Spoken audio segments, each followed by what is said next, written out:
सबसे पहले इसके फार्मूले सारे बताते हैं। तो हाई स्कूल में मेंसुरेशन में हमारे 3-4 चैप्टर हैं। पहला घन है, घनाभ, फिर हमारा जो है बेलन है, लंबवतीय बेलन,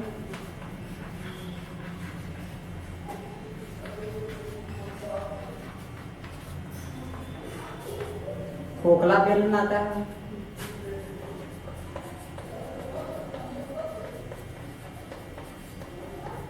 शंकु आता है, और छिन्नक एक होता है, ये आता है। और ये आते हैं इसके अंतर्गत इसमें क्या पूछा जाता है कि पृष्ठीय क्षेत्रफल इनमें से किसी का भी शंकु का कोई आकृति जो होगी, जो शंक्वाकार होगी या फिर जो है वृत्ताकार होगी या बेलनाकार होगी, इस टाइप की कोई आकृति होगी, उसका आयतन पूछ सकता है, पृष्ठीय क्षेत्रफल पूछ सकता है। इस टाइप से क्वेश्चन पूछे जाते हैं। इसमें तुम लोगों ने 9th में भी पढ़ा था। इसको सबको जो है ज्ञात करने के लिए सबसे पहले इसके फार्मूले पता होना चाहिए। इसका पृष्ठीय क्षेत्रफल क्या होता है, आयतन का फार्मूला क्या होता है। सबसे पहले आज सूत्र ही बताए जाएंगे सबके। पहला है घन, इसको दिखा देते हैं।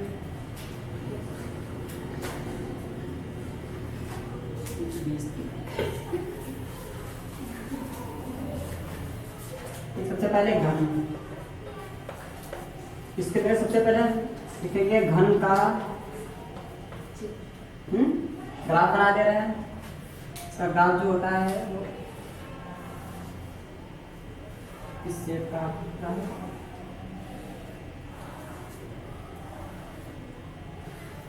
इस टाइप की आकृति होती है। और इसकी जो है जितनी लंबाई चौड़ाई ऊंचाई, ये जो उसकी हाइट है, ऊंचाई, ये चौड़ाई, ये लंबाई, ये सब जो होती है सब बराबर होती है। ठीक है, घन की जो है लंबाई चौड़ाई ऊंचाई जो होती है वो सब बराबर होती है। तो इसको ज्ञात करेंगे सबसे पहले। इसका निकालते हैं घन का आयतन। बताओ घन का, तुम लोगों ने 9 में पढ़ा है, क्या होता है घन का आयतन? शुभ, घन का आयतन क्या होता है?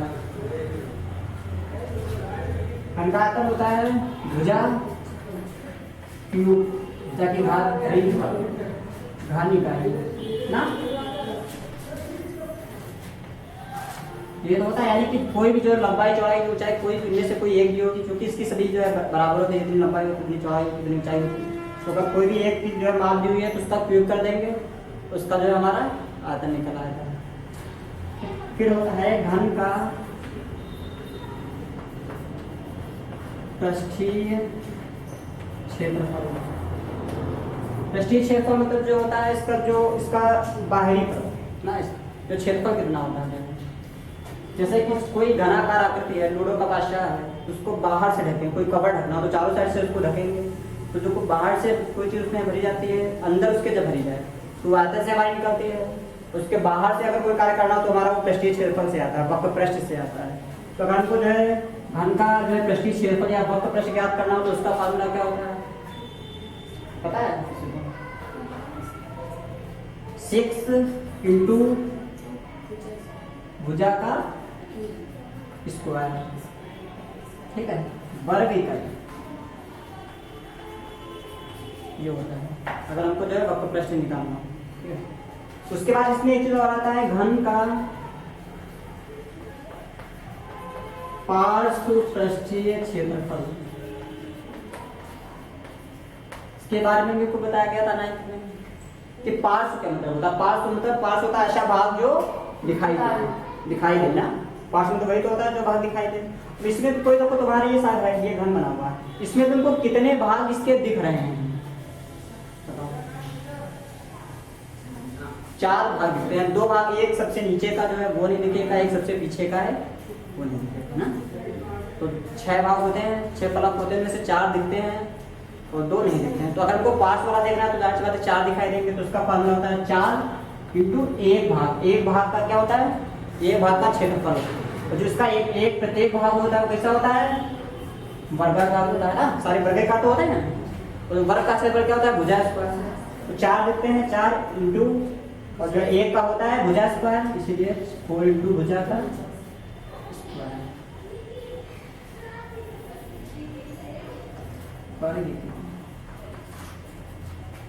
ठीक है, और कोई इसमें होता है? नोट नहीं करना है। इसके बाद अब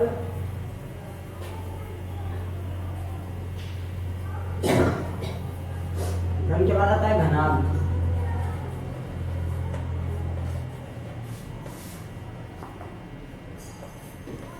घनाभ कैसा होता है? हाँ?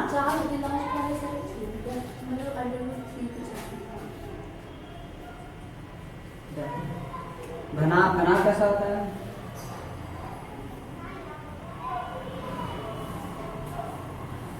इसकी लंबाई चौड़ाई ऊंचाई बराबर नहीं होती है, कम ज्यादा होती है। जैसे बक्सा नहीं देखा तुम लोगों ने, जो बक्सा होता है, अलमारियां होती हैं इस टाइप का, इनकी लंबाई पर इसकी जो है कुछ और होगी, चौड़ाई कुछ और होगी, ऊंचाई कुछ और होगी, इस टाइप का होता है। हाँ, इसमें क्या होता है? घनाभ। इसमें भी हमारे 6 फलक होते हैं, 6 फलक होते हैं, जो शीर्ष होते हैं, कोने होते हैं। इसका जब हम निकालेंगे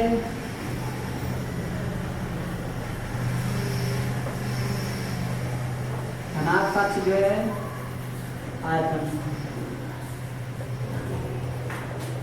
तो घनाभ का आयतन में जितनी हमारी इसकी लंबाई क्योंकि अलग है, उसकी सारी लंबाई चौड़ाई ऊंचाई सब एक ही थी, तो हमने इसका उपयोग कर दिया था। इसकी लंबाई अलग है, चौड़ाई अलग है, ऊंचाई अलग है, तो इसको हल करेंगे तो क्या करेंगे, जो सारी जो है जितनी लंबाई चौड़ाई चाहिए सबकी गुणा करेंगे। ठीक, उसका फॉर्मूला होता है लंबाई गुणित चौड़ाई गुणित ऊंचाई।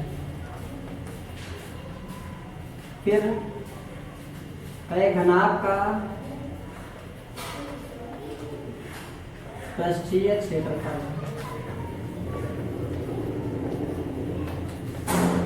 घनाभ का पृष्ठीय क्षेत्रफल यानी कि वक्र पृष्ठ क्या होता है?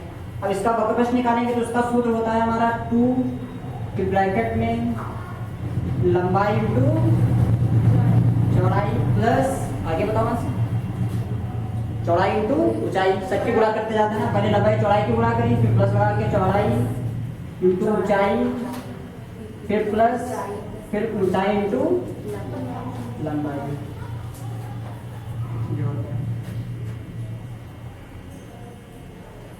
ठीक है, अब इसमें और क्या होता है इसका?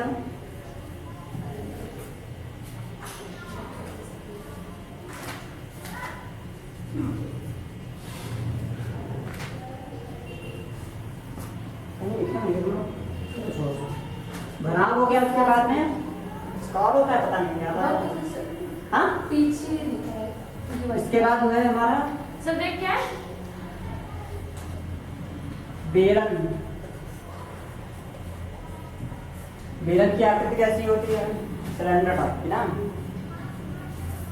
बेलन को किसमें सिलेंडर ही कहते हैं, घर का बेलना बोलते हैं। हाँ भाई,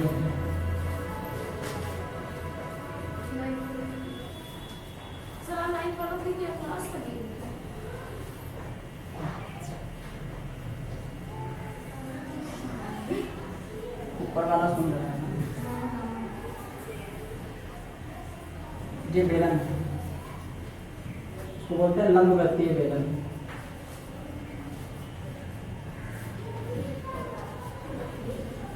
नाम वालों इसको जब हल करेंगे तो इसके फॉर्मूले, सबसे पहले लंबवर्तीय बेलन का आयतन, इसका आयतन क्या होता है? देखो ये बेलन है, इसकी ये जो है यहाँ से लेकर यहाँ तक जो है ये इसकी ऊंचाई है, इसको h से प्रदर्शित करते हैं। ये इसके यहाँ से लेकर कोने, ये इसकी त्रिज्या है, इसको r से प्रदर्शित करते हैं। ठीक है, तो इसका जब हम निकालेंगे, इसका आयतन निकालना तो कैसे निकालते हैं? इसका फॉर्मूला होता है पाई r स्क्वायर और पाई r स्क्वायर h। जो हमारा आयतन होता है इसको हम जो है घन इकाई में निकालते हैं, तो घन इकाई या घन मात्रा। यानी कि इसका अगर हमको आयतन निकालना है बेलन का, तो सबसे पहले जो हमारा ये आधार होता है, आधार ये इसका बेस यही तो है, ये आधार का क्षेत्रफल निकाल लो और उसमें इसकी ऊंचाई से गुणा कर लो, हमारा निकला था। अगर इसको ऐसे निकाले तो और होगा, हमारा फॉर्मूला होता है आधार का क्षेत्रफल इंटू ऊंचाई। अब आधार हमारा कैसा है, ये वृत्ताकार है, इस वृत्त टाइप का इसका आधार है ना। तो वृत्त का क्षेत्रफल तुमने पढ़ा के है क्या होता है, पाई आर स्क्वायर। ये तो होता है वृत्त का क्षेत्रफल।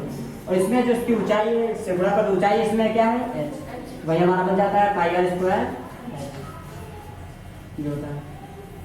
उसके बाद में आयतन हमारा हो गया। अब लंबवृत्तीय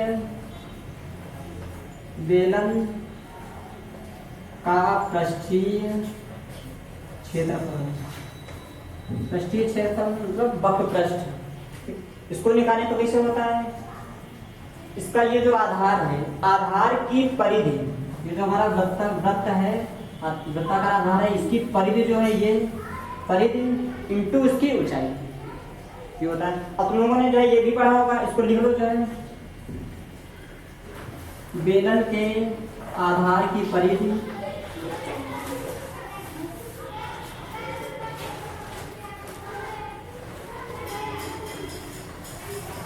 इंटू ऊंचाई।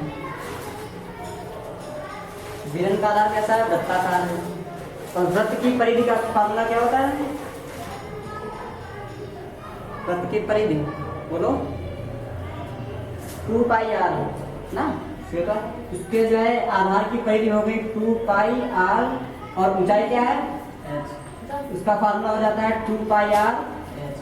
जो क्षेत्रफल होता है ये वर्ग इकाई में निकाला जाता है, तो वर्ग इकाई या वर्ग मात्रा।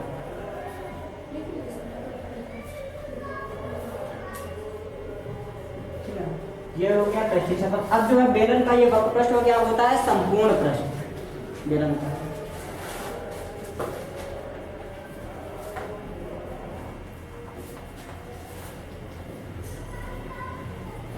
बेलन का संपूर्ण पृष्ठ, उसका जब संपूर्ण पृष्ठ निकालते हैं तो कैसे निकालते हैं, यानी कि पूरा पृष्ठ जो है पूरा संपूर्ण पृष्ठ निकालेंगे तो कैसे निकालेंगे। संपूर्ण पृष्ठ में सबसे पहले बेलन का वक्र पृष्ठ जो होता है, जो हमने भी निकाला बेलन का जो है वक्र पृष्ठ, और इसमें जो है बेलन के आधार का क्षेत्रफल, एक भाग का जो है क्षेत्रफल वो भी इसमें जोड़ देते हैं तो हमारा निकल आता है संपूर्ण पृष्ठ। इसका निकालेंगे तो कैसे निकालेंगे, जो है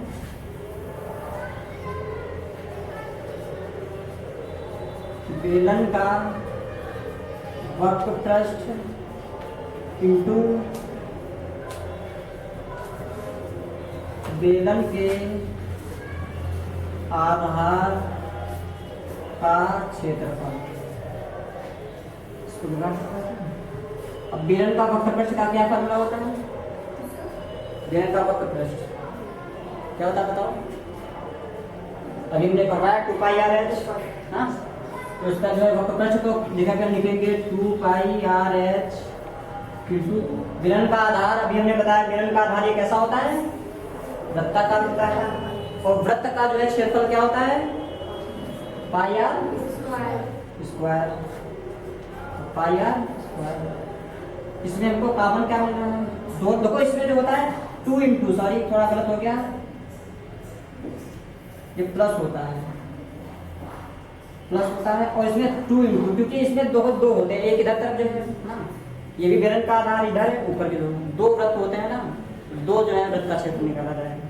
तो जो हमारा 2 पाई आर एच प्लस हमारा ये 2 इंटू पाई आर स्क्वायर, ये पूरा जो है हमारा जो बेलन था इसका वक्र पृष्ठ प्लस एक ये हमारा जो है आधार वृत्ताकार, और एक ये है, तो इन दोनों का क्षेत्रफल पर लिख लेगा हमारा। हमने ये निकाल लिया, बेलन का वक्र पृष्ठ ये हो गया, और 2 इंटू बेलन के आधार का क्षेत्रफल, बेलन 2 और बेलन के आधार का क्षेत्रफल हमारा क्या होता है, पाई आर स्क्वायर। यहाँ से हमारा कॉमन क्या नहीं निकल रहा है, दो दोनों में मिल रहा है, पाई भी मिल रहा है और आर भी मिल रहा है ना, 2 पाई आर कॉमन निकाल दिया। यहाँ पे क्या बचा एच, तो प्लस यहाँ पे 2 आर थे तो एक आर बचा एच प्लस वर्ग इकाई। ये होता है हमारा जो है बेलन का संपूर्ण पृष्ठ। इसमें थोड़ा और बता देते हैं, ये तो लोगों ने भी अब ये करवाने की जरूरत है ही नहीं, क्योंकि जो बेलन का आधार ये कैसा होता है हमको पता है, वृत्ताकार होता है।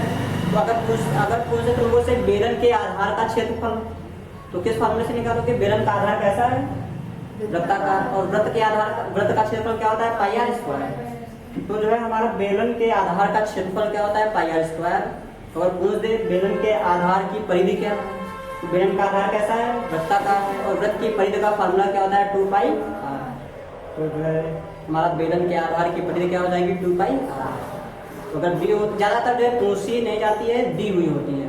कह देता है कि क्वेश्चनों में तुम्हारा जो है त्रिज्या नहीं दी होगी, त्रिज्या की जगह पे कह देगा जो है बेलन के आधार की परिधि इतनी दी हुई है, तो आयतन ज्ञात कीजिए। तो हम परिधि दी होगी तो हमको जब पता ही नहीं होगा तो कैसे निकालेंगे। हमको पता बेलन के आधार की, बेलन का आधार वृत्ताकार होता है और वृत्त की परिधि 2 पाई आर होती है, तो 2 पाई आर से आर निकाल लेंगे। इसको भी हटा देते हैं।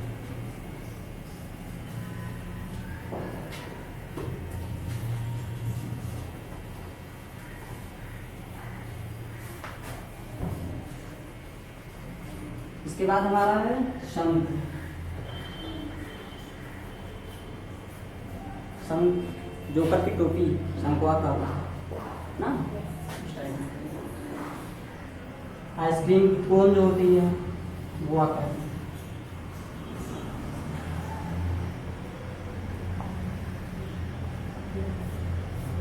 इसकी त्रिज्या r है, इस शंख की ऊंचाई h, और ये जो होती है इसको तिरछी ऊंचाई, तिर्यक ऊंचाई बोलते हैं, इसको लिखते हैं L। इस साइड से इसको हल करेंगे। सबसे पहले इसके जो है हमारा जो शंख होता है, शंख की त्रिज्या r, ऊंचाई h और L में एक संबंध होता है। वो सबसे पहले संबंध के बारे में बताते हैं, उसके बाद इसके तो इसमें लिखेंगे जो है शंख की त्रिज्या, त्रिज्या हमारी क्या है r, कामा ऊंचाई, ऊंचाई क्या है h, व तिर्यक ऊंचाई,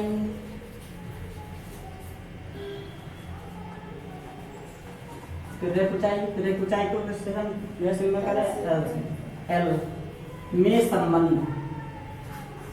इनमें क्या संबंध होता है उसके बारे में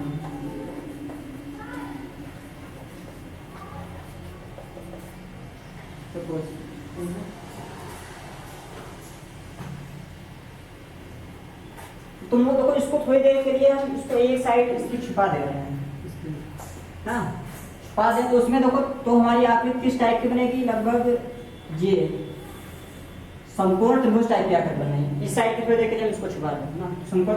इसमें हमारी ये क्या हो गई त्रिज्या, ये ऊंचाई क्या हो गई h, ये त्रिज्या ऊंचाई h क्या हो गई L। और तुम लोगों ने ये समकोण त्रिभुज पढ़ा है, मैंने पढ़ा भी गया था। समकोण त्रिभुज जहाँ पे होता है, समकोण त्रिभुज क्या होता है, परिभाषा क्या होती है समकोण की, ऐसा त्रिभुज इसका एक कोण समकोण 90 डिग्री का होता है, 90 डिग्री का बनना। तो जो समकोण त्रिभुज होता है इसमें जो है जहां से हमारा समकोण बनता है, इसके जैसे सामने की भुजा क्या होती है कर्ण, ये हमारी क्या हो गई कर्ण, और ये हमारा आधार है, और ये क्या हो गया। तो तुम लोगों ने समकोण त्रिभुज में संबंध में एक पाइथागोरस ने एक प्रमेय बताई थी, वो भी पढ़ी थी। जो पाइथागोरस ने बताया था कि जो कर्ण का स्क्वायर होता है वो लंब के स्क्वायर और आधार के स्क्वायर के योग के बराबर होता है। तो हमारी जो प्रमेय थी वो क्या होगी, जो पाइथागोरस ने बताई थी वो होगी हमारी, लिख भी लेंगे जो है पाइथागोरस प्रमेय से कर्ण का स्क्वायर, जो कर्ण का स्क्वायर होता है यह बराबर होता है लंब के स्क्वायर के और आधार के स्क्वायर के योग के, यानी कि जोड़ के। हमने जो है इसका स्क्वायर निकालिया, बाद में जोड़ दिया, ये प्रमेय हो गया। अब हम अपने जो है इसमें इससे तुलना करते हैं। इसमें हमारा जो कर्ण है, कर्ण की जगह पे यहाँ पे क्या है L, तो लिखेंगे कर्ण का स्क्वायर है तो यहाँ पे क्या हो जाएगा L का स्क्वायर बराबर लंब, लंब हमारा क्या है यहाँ पे h, h का स्क्वायर प्लस आधार, आधार क्या है त्रिज्या r, r स्क्वायर। ये संबंध हो गया। इसी से ये हमारा जो है शंकु के L, H व R में संबंध क्या होता है, जो L का स्क्वायर होता है, यानी कि जो तिर्यक ऊंचाई का जो स्क्वायर होता है वो ऊंचाई के स्क्वायर यानी कि h के स्क्वायर और आधार, आधार क्या है त्रिज्या r, इसके स्क्वायर के योग के बराबर होता है। इसी से अगर देखो अगर जो है इनमें से अगर निकालने के लिए कोई दो चीजें दी होती हैं तो इसी का मान हमको निकालना पड़ता है कहीं पे। क्योंकि देखो आगे भी तुम लोग पढ़ोगे तो जो हमारा जो शंकु का जो है वक्रपृष्ठ होता है वो होता है हमारा पाई आर एल। यहाँ पे आर भी पता होना चाहिए, एल भी पता होना चाहिए, तेरे कोजाई भी पता होनी चाहिए, तभी तो निकाल पाएंगे। बाई चांस कोई क्वेश्चन ऐसा है जिसमें हमको एल नहीं पता है, एस पता है और आर पता है, तो क्या करेंगे इस फॉर्मूले से निकालेंगे, फिर यहाँ पे मान रखेंगे उसे, इसीलिए। और यहाँ से अगर जो है एस का मान निकालना हो तो जो है आर को इधर लाएंगे, हमारा क्या हो जाएगा एच स्क्वायर बराबर एल स्क्वायर प्लस का आर स्क्वायर इधर आ जाएगा माइनस का आर। एस निकालना हो तो इस फॉर्मूले इसी से बना के निकाल देंगे, वैसे में माना तो बाद में कैलकुलेट कर लो। आर का निकालना हो तो आर स्क्वायर बराबर एल स्क्वायर माइनस ये होता है। इसमें संबंध हमारा क्या होता है एल स्क्वायर बराबर H square plus R square. इसके बाद हम आते हैं शंकु का आयतन। शंकु का आयतन इसका फॉर्मूला होता है 1/3 इंटू जो हमने बेलन का क्षेत्रफल, बेलन का जो है आयतन, सॉरी बेलन का आयतन क्या बताया था पाई आर स्क्वायर एच, वही होता है मगर उसका 1/3 यानी कि उसका तिहाई होता है 1/3 पाई आर स्क्वायर एच घन इकाई। ओके ये हो गया, ये शंकु का आयतन हो गया। उसके बाद अब लिखेंगे शंकु का वक्रपृष्ठ। शंकु का वक्रपृष्ठ जो होता है उसका फॉर्मूला होता है पाई आर एल। जो वक्रपृष्ठ होता है ये वर्ग इकाई में लिखा जाता है, तो वर्ग इकाई यानी कि अगर जो इसका हमको वक्रपृष्ठ निकालना हो तो पहले पाई का मान 22/7 होता है, आर जो त्रिज्या है और जो त्रिज्या को चाहिए इसकी गुणा कर देंगे जो है निकलना है। उसके बाद अगर हम संपूर्ण प्रश्न निकालेंगे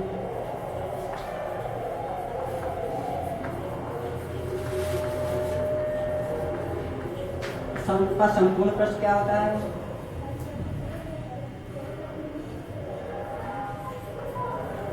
शंकु का वक्रपृष्ठ यानी कि संपूर्ण पर निकालने के लिए सबसे पहले जो हमने अभी पहले भी बताया था अगर हम संपूर्ण पर निकालें तो पहले वक्रपृष्ठ होगा और जो बच रहा है उसका रखेंगे।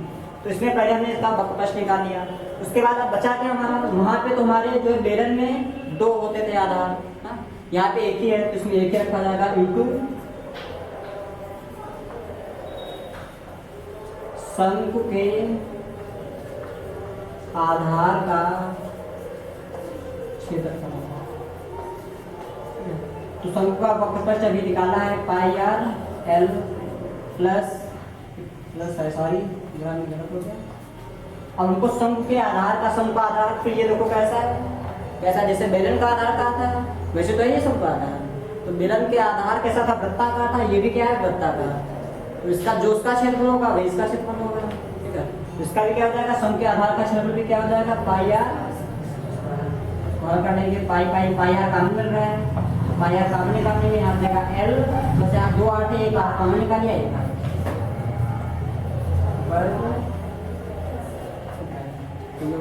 अब इसमें फिर वही है अगर तुमसे इसमें भी पूछ दें कि शंकु के आधार का कोई चीज तो हमको पता है शंकु का आधार कैसा होता है वृत्ताकार, तो जो वृत्त का क्षेत्रफल होगा या वृत्त का जो है आधार की परिधि होगी वही इसकी भी होगी। ये हो गया, इसके बाद आता है तुम्हारा गोला।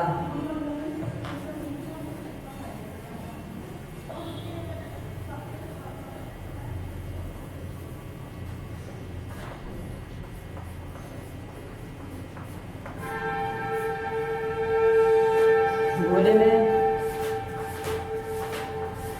ताकि तो उसकी सब लोग जानते ही होंगे,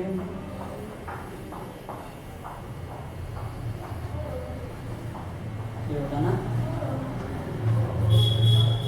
बॉल गेंद नहीं होती भाई,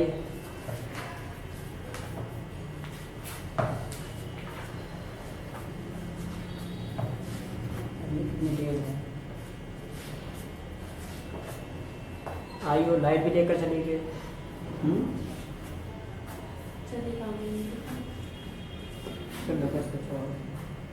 इसमें लिखेंगे आप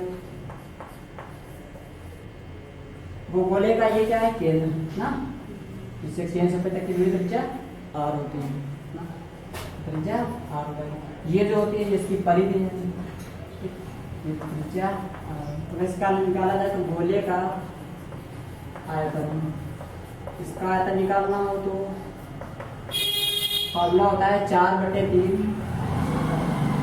पाई आर,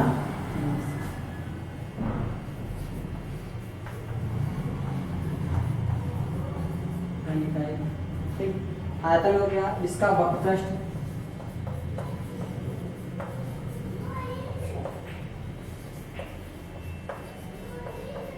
गोले का वक्रपृष्ठ होता है ये ऊपर वाली का, आधा तो छोड़ देंगे 4 और यहाँ पे आर का क्यूब है, मार्क हो जाएगा आर का स्क्वायर, ठीक 4 पाई आर स्क्वायर, और क्षेत्रफल हमेशा वर्ग में होता है, वर्ग का ही, ठीक। ये गोला हो गया, इसके बाद अब अर्धगोला, दो ही चीजें होती है।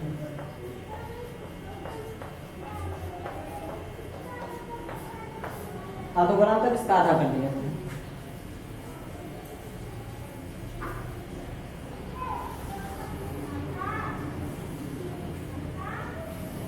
ये इस टाइप के आते हैं, यानी कि बॉल है इसको बीच से काट दिया, वो जो आधी बची आधी तुम लो आधी तुम लो, दोनों को इसकी भी त्रिज्या तो वही रहेगी यार। तो जो अर्धगोला जो होता है इसकी जो त्रिज्या होती है वही क्या होती है, देखो जितनी गोला जो होता है चारों साइड से बराबर होता है ना, उसका जो सेंटर होता है केंद्र तो बीच में होता है, तो जितनी इधर से इधर दूरी होगी उतनी ये भी होगी इधर, हाँ। तो अर्धगोले की जितनी त्रिज्या होती है उतनी उसकी ऊंचाई भी वही होती है, तो त्रिज्या होती है वही ऊंचाई होती है, ठीक है। तो उसका निकालेंगे अब,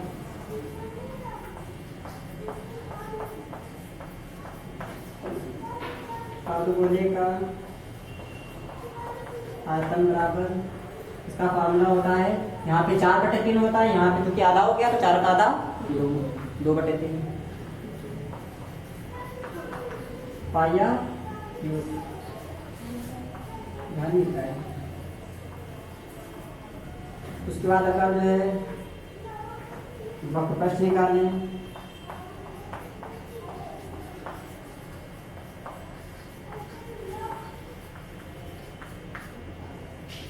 ये वाला उसमें भी 4 था तो 4 हो गया, तो यहाँ पे 2 तो 2 हो जाएगा, तो 8 जो कम कम हो जाएगा, तो 2 पाई आर स्क्वायर वर्ग, ठीक है। इसमें कितना चला है